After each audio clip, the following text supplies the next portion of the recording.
Rằng chết mẹ anh đấy. Cho nó bò ra. Bò rất đều, con quỳ chân bò.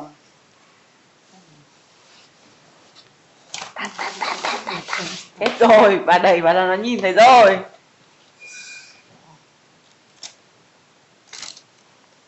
Này con ơi. Con ơi. Lại mở ngăn kéo kệ không? Mở sao này? Kéo đấy, nặng. Kéo nó cúc đầu đấy.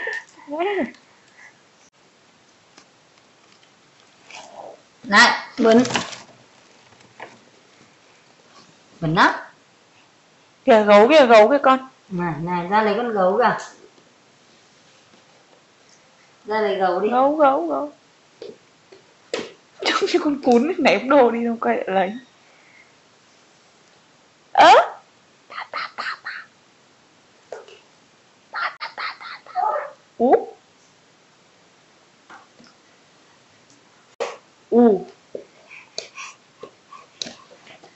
Ra đây bà bảo này, bò ra đây. Ra lấy con gấu bông rồi đây. Bò. Chân bò. Gì đấy? Gì đấy? Cái gì đấy?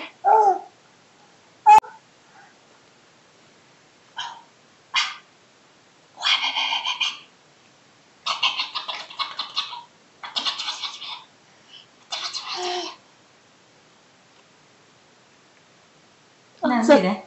Giật.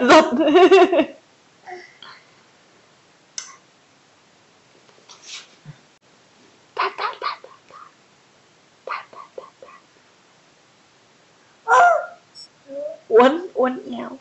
Nhảy đi con. Nhảy đi. Nhảy đi. Lắc mông. Lắc mông.